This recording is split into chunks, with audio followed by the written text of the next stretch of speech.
بسم اللہ الرحمن الرحیم ایاک نعبد و ایاک نستعین۔ میرے پاکستانیوں، میں جو آج آپ سے بات کرنے لگا ہوں وہ کل ایک ISPR کی پریس کانفرنس ہوئی اور اس کے اندر انہوں نے ایک دو باتیں کہیں تو میں مجبور ہوں کہ میں آج اپنی قوم کے ساتھ بات کروں۔ جو انہوں نے بات کی کہ یہ پاکستان کے خلاف بغاوت اور اشارہ سارا تحریک انصاف کے اوپر کہ ہم نے بغاوت کی ہے، اور یہ کہ یہ پہلے سے پلان بن رہا تھا اس کا کہ ہم یہ پہلے سے تیاری کر رہے تھے بغاوت کرنے کے لیے، اور یہ اپنی فوج کے خلاف یہ سارا یہ ہم نے کیا، اور جس طرح کی وہ بات کی گئی مجھے ایک بڑی تکلیف ہوئی اس کی۔ تو میں نے کہا کہ میں آج اپنی قوم کے سامنے ذرا 2-3 پوائنٹ رکھوں، کیونکہ جب ایسی بات کی جاتی ہے تو اس کا جواب دینا بڑا ضروری ہے۔ دیکھیں، اب یہ موقف آ گیا ISPR کا اور پاکستان کی اسٹیبلشمنٹ کا کہ تحریک انصاف نے بغاوت کی۔ اب یہ دوسرا بھی ایک موقف ہے، یہ ہمارا بھی موقف ہے، یہ میرا موقف ہے، میری پارٹی کا موقف ہے کہ ہمارے خلاف پوری کانسپریسی کی گئی، ہماری گورنمنٹ گرائی گئی، جبکہ پاکستان کی تاریخ میں 2 سالوں میں آخری ہمارے 2 سالوں میں بہترین معیشت اوپر جا رہی تھی۔ آپ اگر اکنامک انڈیکیٹرز دیکھ لیں اور پاکستان اکنامک سروے پڑھ لیں تو وہ ان کی حکومت کا بھی پڑھ لیں جو ان کے دور میں شائع ہوا ہے، تو آپ کو یہ پتہ چلے گا کہ 17 سال کے بعد بہترین اکنامک پرفارمنس تھی، اور 17 سال پہلے اس لیے تھی کہ امریکی ڈالرز آ رہے تھے، ہم امریکہ کی وار آن ٹیرر لڑ رہے تھے۔ یہ امریکی ڈالرز آنے کے بغیر باوجود یہ اکانومی بڑھ رہی تھی، انڈسٹری بڑھ رہی تھی، ریکارڈ گروتھ ہو رہی تھی، اور اس کے باوجود کہ 2 سال کرونا میں ساری دنیا میں ایک بہت بڑا زوال آیا ہوا تھا، اس کے باوجود اللہ کا کرم کہ ہم نے اپنی معیشت کو بھی بچایا، ہم نے اپنے لوگوں کو بھی بچایا۔ دنیا نے اکنالج کیا کہ پاکستان نے جو قدم اٹھائے کووڈ-19 میں وہ دنیا میں مثال تھے۔ ایک امریکی ایک اکانومسٹ جو کام کرتا تھا ڈونلڈ ٹرمپ میں، اس نے کہا کہ اگر امریکہ پاکستان کی مثال لے لیتا تو کتنے 10 کھرب ڈالر بچا سکتا تھا۔ تو اس گورنمنٹ کو گرایا گیا ایک سازش کے تحت، تو یہ ہم کہہ رہے ہیں کہ ملک سے غداری ہوئی۔ اس کے بعد 25 مئی کو ہمارے ساتھ جو ہوا، کسی پولیٹیکل پارٹی سے ایسا نہیں ہوا کہ وہ لانگ مارچ کر رہی ہے اور 2 دن پہلے گھروں میں گھس کے اٹھائے جا رہے ہیں لوگ، کتنے ہزار گھروں میں پولیس گھسی رات کے صبح کے 3 بجے۔ یہ پہلی دفعہ کسی پارٹی سے ایسے ہوا۔ 3 لانگ مارچز میرے خلاف ہوئی، بتائیں ایک بھی FIR کٹی؟ ایک دفعہ ہم نے کسی کو روکا؟ کسی کے اوپر ٹیئر گیسنگ ہوئی؟ اور ہمارے اوپر پورا ایک اٹیک آیا، ہمارے بنیادی حقوق فنڈامنٹل رائٹس کی وائلیشنز ہوئی، اور ہمارے اوپر ہی پرچے کٹ گئے۔ میں نے تب 26 کی صبح کو اپنے دھرنا کال آف کیا، کیونکہ مجھے پتا تھا انتشار کی طرف جا رہا ہے۔ جو پارٹی الیکشن چاہتی ہے وہ انتشار تو نہیں چاہتی۔ تو اس کے بعد ہمارے اوپر یہ نہیں ہوا کہ سستیاں کم ہوئیں۔ جب ہم 30 بائی الیکشنز جیت گئے 37 میں سے، باوجود اس کے کہ پوری اسٹیبلشمنٹ کی سپورٹ تھی یہ 12 جماعتوں کی، میرے اوپر قاتلانہ حملہ ہوا، مجھے قتل کرنے کی کوشش کی گئی، میں اپنی FIR نہیں کٹوا سکا۔ یہ بھی سازش تھی، کیونکہ وہ طاقتور لوگ بیٹھے ہوئے تھے، میں کچھ نہیں کر سکا۔ پھر جو JIT بنی پنجاب کی ہماری گورنمنٹ تھی، اس نے جو چیزیں سامنے لے کے آئیں، جب وہ چیزیں سامنے آ رہی تھیں کہ 3 شوٹر تھے ایک کی بجائے، وہ JIT کو سیبوٹاج کیا طاقتور لوگوں نے۔ سازش تھی، کیوں نہیں ان JIT کو چلنے دیا۔ اس کے بعد ہمارے اوپر میرے گھر پہ حملہ ہوتا ہے۔ ہم ایشورٹی بانڈ جب دے رہا تھا میں کہ جناب میں وہاں 18 مارچ کو اسلام آباد کے جوڈیشل کمپلیکس میں جاؤں گا، کوئی قانونی جواز نہیں تھا میرے گھر پہ، 24 گھنٹے حملہ کیا، اور وہ ایشورٹی بانڈ بھی نہ لے پولیس، کیونکہ انہوں نے مجھے اغوا کرنا تھا یہاں سے۔ یہاں لوگوں کو زخمی ہوئے، سارا دن گھر اندر بیٹھ نہ سکے، 24 گھنٹے ٹیئر گیس کمروں کے اندر. کبھی کسی لیڈر سے ایسے نہیں ہوا. 18 مارچ کو پھر میرے اوپر ایک قاتلانہ حملہ ہوتا ہے. اللہ کا کرم ہے کہ میں بچ جاتا ہوں. سارا وہاں اوپر ISI نے اس کو ٹیک اوور کیا ہوا تھا، جو جوڈیشل کمپلیکس ہے. CCTV کیمرہ انہوں نے بند کر دیے. پوری تیاری تھی کہ عمران خان کو قتل کرنا تھا وہاں. وہ اللہ نے ایسا کرم کیا کہ وقت میں ہم باہر نکلے، اگر اندر چلے جاتے تو دروازہ بند ہو جاتا تو ختم تھا. وہاں بچا میں. اس کے بعد اگلے دن یہاں 2 دن کے بعد 3 دن کے بعد ادھر ایک اور مرتضیٰ بھٹو ٹائپ قتل کرنا تھا. وہ مجھے پہلے پتہ چل گیا، میں نے ٹی وی پہ چلا گیا، وہ رک گئی بات. تو سازش تو کیا ہو رہی تھی؟ سازش یہ ہو رہی تھی کہ ایک پارٹی جو جیتنے جا رہی تھی الیکشن، اس کو پارٹی کو ختم کرنے کے لیے لیڈر کو ختم کرنا تھا. اور پلان تب سے ہی بنا ہوا تھا. کیسز شروع ہو گئے تھے مہینوں کے اندر. جیسے 70 سال میں ایک آدمی کے اوپر ایک کرمنل کیس نہیں ہوتا، چند مہینے میں آج 170 سے زیادہ کیس ہو چکے ہیں. یہ یعنی کون سا انصاف کا تقاضا ہے کہ ہر قسم کا جو ہر دوسرے دن کوئی نیا کیس ہو جاتا ہے. سارا میرا وقت ایک عدالت سے دوسری عدالت میں لگتا ہے. تو یہ کون سا، یہ ملک کی بہتری کے لیے ہو رہا ہے کہ ایک پارٹی، سب سے بڑی پارٹی کو باہر رکھنا؟ اس سے بڑی سازش کیا ہے؟ جمہوریت، سب سے بڑی پارٹی کو ختم کرنے کا مطلب جمہوریت ختم کرنا، اور جمہوریت ختم کرنے کا مطلب آزادی ختم کرنا ہے. تو یہ کیا ملک کے خلاف سازش نہیں ہے؟ اور پھر جو 9 مئی کو ہوا، اب ISPR صاحب کہہ رہے ہیں کہ جناب 9 مئی کو جو ہوا ہے وہ ایک بڑی سازش چلتی آ رہی تھی. تو وہ سازش سامنے آئی، بغاوت. مجھے یہ بتائیں کہ میں جب یہاں سے، مجھے پتا تھا پکڑنا انہوں نے مجھے 9 مئی کو، میں اس سے پہلے ویڈیو ریکارڈ کر کے گیا کہ اگر مجھے پکڑنا ہے مجھے وارنٹ دے دیں اور میں آرام سے اپنے آپ کو آپ کے حوالے کر دوں گا. کوئی ضرورت نہیں ہے کہ یہ جو میرے گھر کے باہر ہوا کہ پولیس، 1000 پولیس اور رینجرز اٹیک کر رہے ہیں. سب کے سامنے جو ہوا کہ رینجرز بھی نہیں بلکہ وہ کمانڈوز تھے، انہوں نے اٹیک کیا، شیشے توڑے. عملہ جو بیٹھا ہوا تھا رجسٹری آفس کا اسلام آباد ہائی کورٹ، اس کو مارا، وکیلوں کو مارا. مجھے لگا ڈنڈا، مجھے اس طرح لے کے گئے جس طرح کوئی دہشت گرد ہے. غیر قانونی طور پہ مجھے پکڑا. کیا یہ بھی سازش کا حصہ تھا؟ کیونکہ اس کی وجہ سے اشتعال آنا تھا لوگوں کو. اور ہمارا موقف یہ ہے کہ اس کو استعمال کر کے ایک پورا کریک ڈاؤن کیا گیا جو پہلے سے پلان تھا. ہو ہی نہیں سکتا کہ 2 دنوں کے اندر آپ 10,000 لوگوں کو جیلوں میں ڈال دیں پکڑ کے، جب سے پہلے سے پلان نہیں بنا ہوا تھا.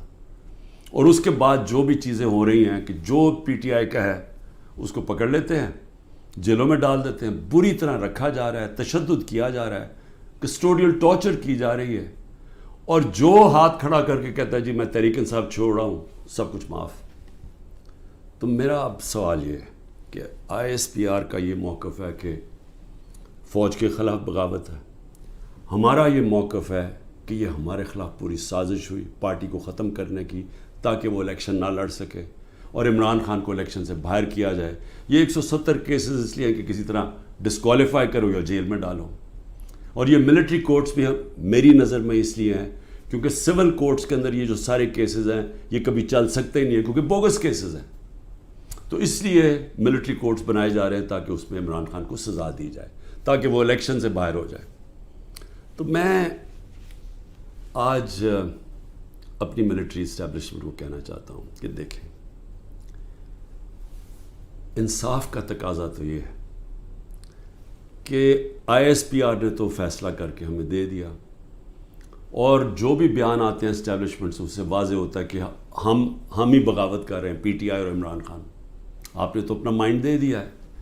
تو اب سوال یہ ہے کہ آپ ملٹری کورٹس میں اب کیسے فیصلہ کر سکتے ہیں؟ کیونکہ جج، جوری اور ایکسیکیوشن تو اب بن ہی نہیں سکتے. وہ تو انصاف ہوتا ہی نہیں ہے. انصاف تو وہ ہوتا ہے کہ میرا موقف ہے اور ایک اسٹیبلشمنٹ کا موقف ہے. بیچ میں تو کوئی جج بیٹھ کے فیصلہ کرتا ہے نا کہ کون ٹھیک کہہ رہا ہے. مجھے موقع دیا جائے، میں انشاءاللہ ثابت کروں گا. میرے پاس تو اب آہستہ آہستہ ثبوت آیا نا کہ یہ پورا پلان کر کے 9 مئی کو انتشار کیا گیا ہے. یہ جو جگہیں جلائی گئی ہیں یہ پلان ہوا تھا پہلے سے. یہ جو پکڑے تھے 10,000 لوگ یہ پہلے سے پلان بنا ہوا تھا. اور یہ پلان صرف ایک مقصد سے تھا کہ تحریک انصاف کو ختم کرنا ہے. یعنی جو کاٹا ڈالا ہوا تھا، جو بار بار مجھے ہمیں اسٹیبلشمنٹ بتاتی تھی، جو میرے ابھی بھی لوگوں کو ملتی ہے، تو ہمارے جو سارے لوگوں کو ملتی ہے ان کو ایک ہی کہ جی عمران خان کے اوپر کاٹا ڈل گیا ہے، آپ کسی اور پارٹی میں چلے جائیں، پی ٹی آئی کا کوئی مستقبل نہیں ہے. پہلے تو ان کی بزنسز بھی بند کرتے ہیں، گھر بھی توڑتے ہیں، سب کچھ، لیکن ساتھ پھر یہ مایوس بھی کر دیتے کہ جی عمران خان کا تو کوئی چانس ہی نہیں ہے. تو بڑے رسپیکٹفلی میں کہنا چاہتا ہوں کہ ایک یہ عدالت میں کیس چلنا چاہیے اور اوپن ٹرائل ہونی چاہیے. میری ایک اور ریکویسٹ ہے، یہ ٹیلی وائز ہونی چاہیے ٹرائل، کیونکہ یہ ایک ملک کے خلاف اگر بغاوت ہے تو یہ کوئی چھوٹی چیز نہیں ہے. تو یہ چھپا کے نہیں ہونی چاہیے، پبلک میں ہونی چاہیے. سارے جو آپ کہتے ہیں کہ آپ کے پاس ثبوت ہیں آپ لے کے آئیں، جو میرے پاس ثبوت ہے وہ ہم لے کے آتے ہیں، قوم کے سامنے رکھیں. کیونکہ اگر اپنی فوج کے خلاف کوئی بغاوت کرتا ہے اس کو سزا ملنی چاہیے. میری طرح کا آدمی جو فیصلہ ساری باہر 20 سال باہر کمائی کی، سب کچھ بیچ کے آج میرا پاکستان میں، میرا ایک پیسہ پاکستان سے باہر نہیں ہے. تو مجھے اگر غدار کہا جا رہا ہے تو مجھے موقع ملنا چاہیے اپنے آپ کو بے قصور ثابت کرنے کا پبلکلی. اور دوسری طرف جن لوگوں کو آج اوپر بٹھایا گیا ہے، جو سارے آج دبئی بیٹھے ہیں، پاکستان کے فیصلے دبئی میں ہو رہے ہیں. مجھے یہ آج بتا دیں کہ کبھی سنا ہے نریندر مودی جا کے کسی اور ملک کے اندر اپنے وزیروں کو بٹھا کے فیصلے کر رہا ہے؟ کبھی سنا ہے کہ برطانیہ کا پرائم منسٹر جا کے یورپ میں بیٹھا ہوا یا یورپین پرائم منسٹرز کہیں اور جا کے کر رہے ہیں؟ کبھی دنیا میں سنا ہی ہے؟ یہ ملک سے مذاق کیا ہو رہا ہے کہ جن لوگوں کا اسٹیک ہی پاکستان میں نہیں ہے، ان کی دبئی میں بڑی بڑی پراپرٹیز ہیں، لنڈن میں بڑی پراپرٹیز ہیں. اور یہ مجھے کس نے بتایا ہے؟ یہ ہماری ISI نے ہمیں بتایا ہے. یہ نیب کے جو پہلے چیئرمین تھے جنرل امجد، انہوں نے مجھے آج سے 20 سال پہلے 23 سال پہلے پوری بریفنگ دی کہ ان کی کتنی پراپرٹیز ہیں ملک سے باہر. یہ سارا وقت ہمیں کدھر سے انفارمیشن آتی تھی؟ کیونکہ ISI کے پاس انفارمیشن ہوتی تھی، ادھر سے ہمیں انفارمیشن ملتی تھی کہ ان کی کتنی پراپرٹیز باہر ہیں، انہوں نے کتنا پیسہ کیا، فلانی ڈیل سے کتنا پیسہ کمایا.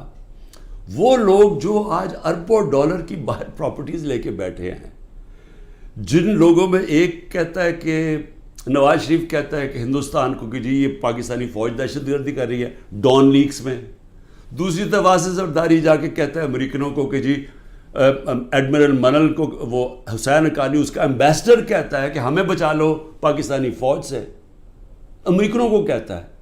وہ ٹھیک ہیں جن کے اربوں ڈالر باہر پڑے ہیں اور جو آج سارے مل کے، یعنی پاکستان میں انہیں کوئی جگہ نہیں ملی میٹنگ کے لیے، وہ باہر بیٹھے ہوئے سارے. اور عمران خان جو سب کچھ اپنا چھوڑ کے بیچ کے آج پاکستان ہے، وہ غدار بن گئے. مجھے یہ بتائیں، میں پرائم منسٹر 3.5 سال تھا، مجھے ایک بتائیں میں نے نجی دورہ کیا ہو، پرائیویٹ وزٹ کی ہو. میرے بچے انگلینڈ میں تھے، 2 دفعہ مجھے برطانیہ کے پرائم منسٹر نے آفر کی کہ لنڈن آؤ. میں کیوں نہیں گیا؟ کیونکہ میں جب کوئی باہر کا دورہ کرتا تھا پہلے میں دیکھتا تھا میرے ملک کو اس کا کیا فائدہ ہے. کیونکہ جب ایک پرائم منسٹر باہر دورہ کرتا ہے، پاکستان کے ڈالر خرچ ہوتے ہیں، ہمارا پیسہ خرچ ہوتا ہے، ہمارا مقروض ملک ہے. میں تو اپنے بچے تک نہیں گیا. نواز شریف 22 دفعہ نجی دورے کیے اس نے لنڈن کے جب وہ پرائم منسٹر تھا. آصف زرداری 50 دفعہ دبئی گیا جب وہ پریزیڈنٹ تھا، اور ملکوں کے علاوہ. تو آج مجھے تکلیف یہ ہے کہ یہ جو لوگ اوپر مسلط کیے ہیں، جو دبئی بیٹھ کے پاکستان کے فیصلے کر رہے ہیں، یہ محب وطن ہیں، اور میں اور میری جماعت ان کو غدار کہا جا رہا ہے. اس لیے اس کی اوپن ٹرائل کریں. یہ بیٹھے اس کو ٹی وی کے اوپر یہ ٹرائل آئے، مجھے موقع ملے بتانے کا قوم کو کہ ہمارے سے ہوا کیا کیا ہے، میرے سے کس طرح غداری کی گئی ہے، کس طرح میرے سے جھوٹ بولے گئے ہیں، کس طرح کمر میں چاقو مارا گیا ہے، اور آج پاکستان کو گھٹنے پہ پہنچا دیا ہے. آج ہم معاشی طور پہ بھی اس جگہ پہ پہنچ گئے ہیں کہ نریندر مودی کہتا ہے کہ اس کو پاکستان کو چھوڑ دو، یہ اپنے بوجھ میں ہی کر رہا ہے. آج یہ اسٹیٹمنٹ آئی ہے, 14 مہینے پہلے اس طرح کی کسی کوئی اسٹیٹمنٹ آئی تھی؟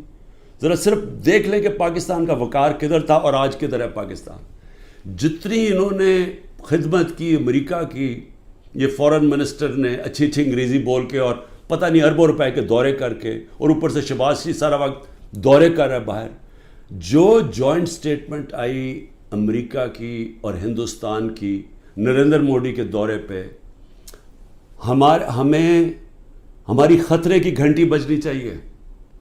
کبھی بائی لیٹرل میٹنگ میں وہ تیسرے ملک کو برا بھلا نہیں کہتے. انہوں نے نام لے کے کہا کہ پاکستانی دہشت گردی کر رہا ہے. مطلب یہ کہ کشمیر کی جو ساری وہ جو بیچاروں اتنی دیر سے اپنی آزادی کی جنگ لڑ رہے ہیں, وہ پاکستان دہشت گردی کر کے لڑ رہا ہے, وہ آزادی کی جنگ نہیں ہے. یہ اتنا برا ہمارے اوپر انہوں نے, جو اب میں کیا کہوں کہ جس طرح کا انہوں نے پاکستان کے اوپر تماچا مارا ہے, اور یہاں سے کوئی جواب نہیں آئے گا کیونکہ ان کے پیسے باہر پڑے ہیں اور ان کو پتہ ہے ان کے پیسے باہر پڑے ہیں. یہ کبھی نہیں بولیں گے. لیکن مجھے اس سے زیادہ خطرہ ہے, اور میں اس لیے بھی اپنی اسٹیبلشمنٹ کو پیغام دینا چاہتا ہوں کہ دیکھیں, میں ایک تاریخ کا طالب علم ہوں. یہ جو انڈیا کا اور اب امریکہ کا جو جوائنٹ ڈیکلریشن آئی ہے اور جو سمجھوتا ہوا ہے ڈیفنس میں, نیوکلیئر میں, آرٹیفیشل انٹیلیجنس ٹیکنالوجی میں, یہ اب پاکستان میں بہت آگے ہمارے معاشی حالات بالکل ہی جدھر پہنچ گئے ہیں. اس سے ایک امبیلنس پیدا ہو گیا ہے. آج ہندوستان جس طرح نریندر مودی نے تکبر میں باتیں کی ہیں, آج وہ ہمارے سے اپنے آپ کو بہت طاقتور اب سمجھتے ہیں. اور جب انہوں نے کہا نا کہ اپنے بوجھ میں گر رہا ہے, وہ اپنے بوجھ میں گرنے نہیں دیں گے, وہ گرائیں گے. ہمیشہ جنگیں تب لڑی جاتی ہیں جب ایک فریق سمجھتا ہے کہ وہ دوسرے سے بہت زیادہ طاقتور ہے. روس جب یوکرین میں گیا تو یوکرین کا نیوکلیئر پروگرام ختم ہو چکا تھا اور روس سمجھتا تھا ان سے بہت بڑا طاقتور ہے. امریکہ عراق میں اور افغانستان میں اس لیے گیا کہ وہ بہت طاقتور تھا ان سے. تو جب ہندوستان یہ سمجھنا شروع ہو گیا کہ وہ پاکستان سے بڑا طاقتور ہے, ہماری خطرے کی گھنٹی بجنی چاہیے. ملک کو متحد ہونا چاہیے.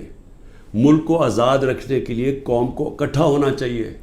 یہ نہیں ہونا چاہیے کہ ملک کی اسٹیبلشمنٹ ملک کی سب سے بڑی پارٹی کو ختم کرنے کی کوشش کرے. اس کا مطلب جو ملک کی اکثریت عوام ہے, جو ایک پارٹی کے ساتھ کھڑی ہے, اس کو اپنے خلاف کر لے. یہ ملک کو نقصان ہے. ہماری پھر سے اکانومی بیٹھ چکی ہے, ان کے پاس کوئی حل نہیں ہے. جو جس طرف ہم جا رہے ہیں, جو یہ کوشش کرنے جا رہے ہیں کہ کھچڑی پک جائے پولیٹیکل انجینئرنگ سے, وہ اور ملک کمزور ہونے والا ہے.